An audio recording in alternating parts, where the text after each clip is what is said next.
कोई अपना भाग्य बदलने के लिए क्या कर सकता है?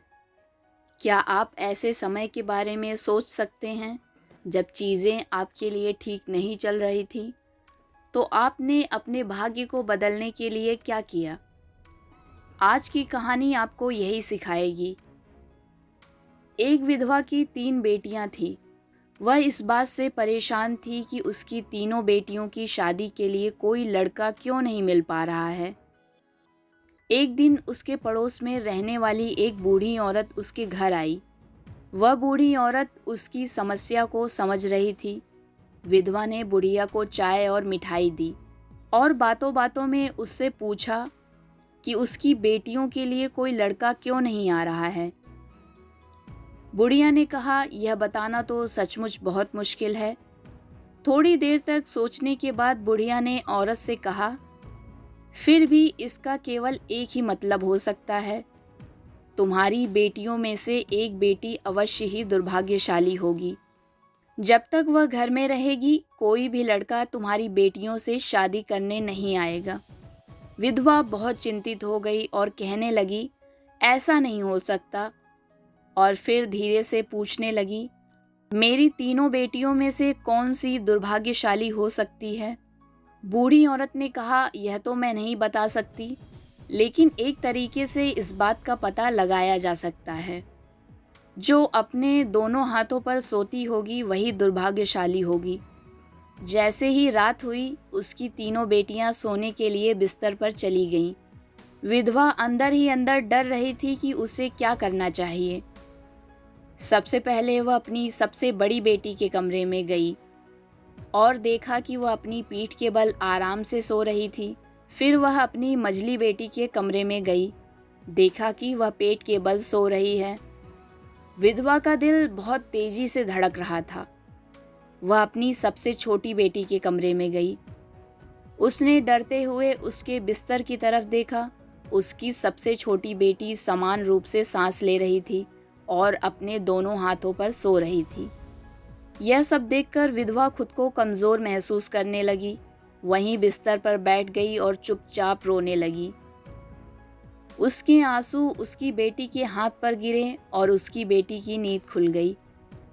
अपनी माँ को रोता हुआ देख उसने पूछा, क्या बात है? अपनी बेटी को सच बताना उसे ठीक नहीं लगा।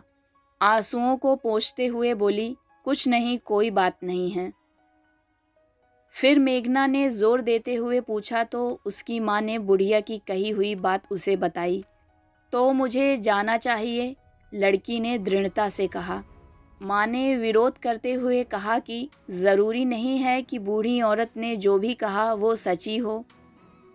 अपनी माँ की बातों को नज़रअंदाज करते हुए वो अपना सामान पैक करने लगी और अंत में जब माँ को पता चल गया कि अब वह उसे नहीं रोक सकती, माँ ने उसके लिए भोजन की एक बड़ी टोकरी तैयार कर दी। उसकी माँ उदास होकर उसे जाता हुआ देखती रही। जैसे ही मेघना घर के बाहर गई, उसकी बाकी दोनों बेटियों के लिए रिश्ते आने शुरू हो गए।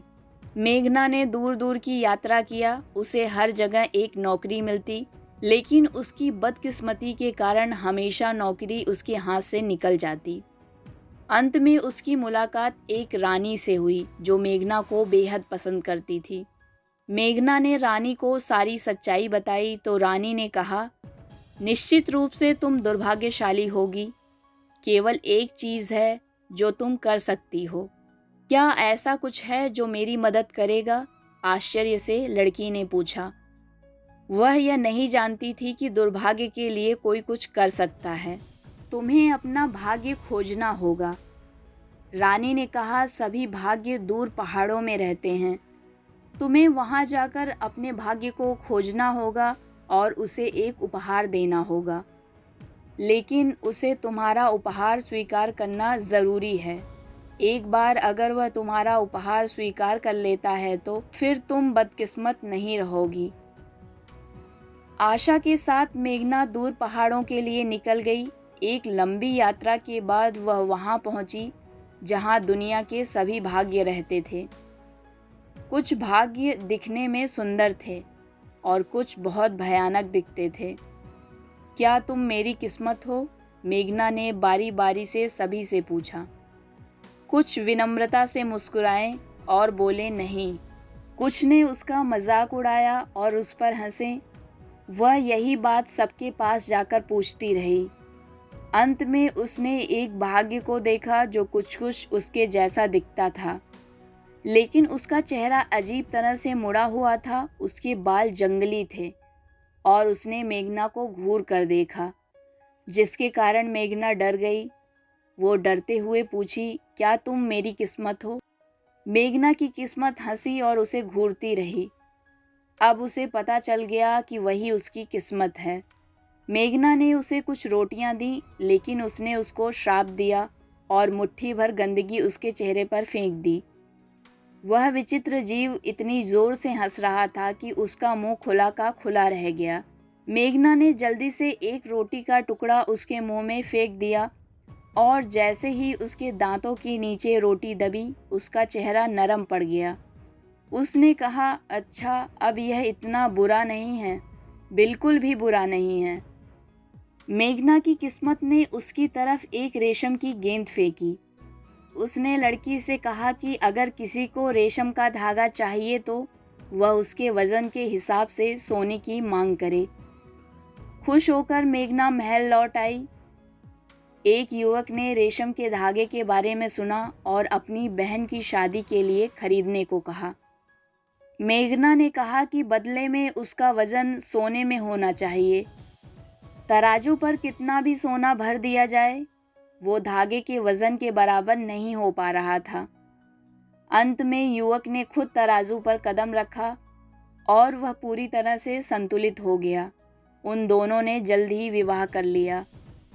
अपना भाग्य खुद लिखने का यह मतलब नहीं है कि आपको दुनिया में हर स्थिति पर काबू पाना होगा।